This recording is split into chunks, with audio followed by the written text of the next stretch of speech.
AP ముఖ్యమంత్రిగా నారా లోకేష్ ఉగాది తర్వాత ముహూర్తం ఫిక్స్ అయిందా? నారా లోకేష్ వ్యూహాత్మకంగా అడుగులేస్తున్నారా? ఎమ్మెల్యేల కుటుంబ సభ్యులను కలవటం వెనుక వ్యూహం ఇదేనా? పార్టీలో ఇబ్బందులు లేకుండా ముందే జాగ్రత్త పడుతున్నారా?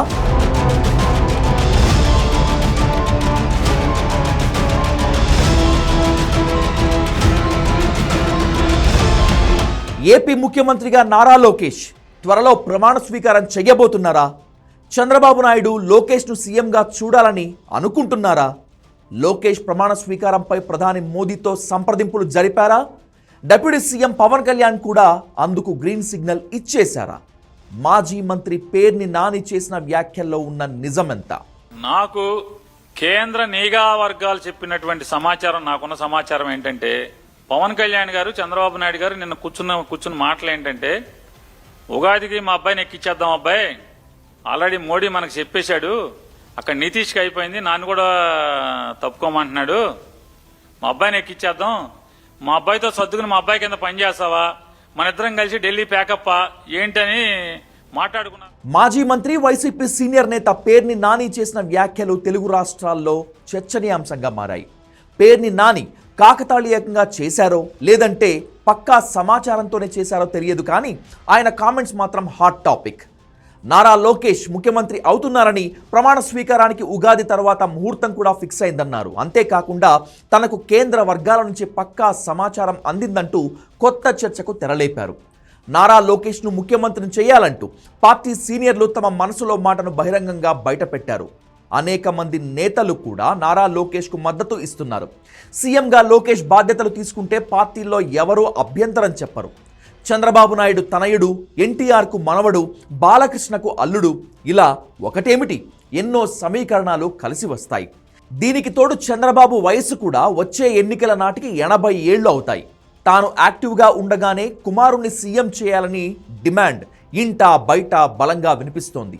చంద్రబాబు నాయుడు సతీమణి భువనేశ్వరి కూడా ఇదే విషయంలో ఒత్తిడి పెంచుతున్నట్లు తెలుస్తోంది.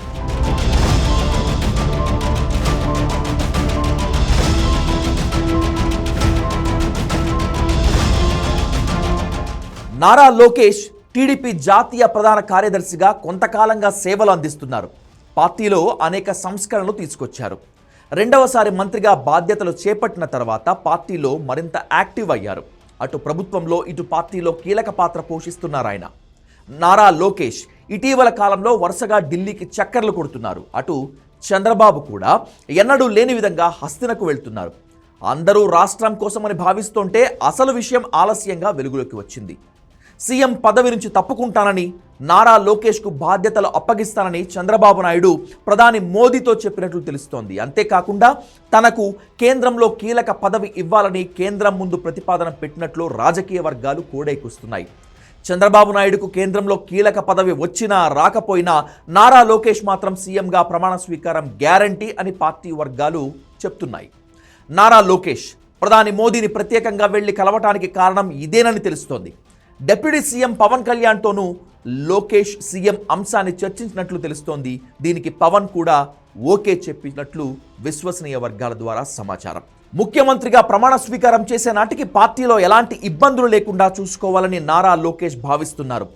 గతంలో ఎన్నడూ లేని విధంగా పార్టీ ఎమ్మెల్యేలు, ఎంపీలతో వరుసగా సమావేశమవుతున్నారు.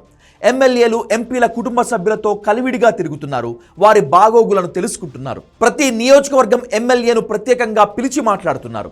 వాళ్ళ కుటుంబ సభ్యులకు, పిల్లలకు స్వయంగా వడ్డించి క్షేమ సమాచారాన్ని తెలుసుకుంటున్నారు. ఏ పార్టీ అధ్యక్షుడైనా ఆ పార్టీ ఎమ్మెల్యేలు, ఎంపీలతో సమావేశం అవ్వటం కామన్. కానీ లోకేష్ మాత్రం కొత్త సంస్కృతిని ప్రారంభించారు. పార్టీ ఎమ్మెల్యేలు, ఎంపీలే కాదు, వారి కుటుంబ సభ్యులను పిలిపిస్తున్నారు, వాళ్లతో ముచ్చటిస్తున్నారు. ఇలాంటి సంప్రదాయం ఏ పార్టీలోనూ ఇంతవరకు లేదు. ప్రజానాయకుడు అని అనిపించుకునేందుకు శతవిధాలా ప్రయత్నిస్తున్నారు. తనకంటూ పార్టీలో ప్రత్యేక మార్కు ఉండేలా చూసుకుంటున్నారు. ఎమ్మెల్యేలు, ఎంపీలు వాళ్ళ కుటుంబ సభ్యులను కలవటంలో ప్రధాన వ్యూహం నాయకుడిగా ముందు వాళ్లతో ఆమోద ముద్ర వేయించుకోవటం.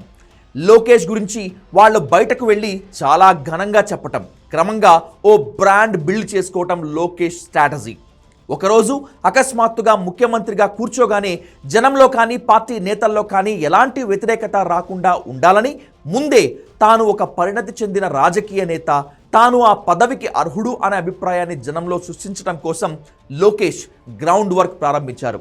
చంద్రబాబు నాయుడు ఉప ప్రధాని అవుతారని ఎల్లో మీడియా ఇప్పటికీ కోడై కూస్తోంది. రాష్ట్రపతి అయ్యే ఛాన్స్ ఉందని మరో వర్గం బలంగా చెప్తోంది.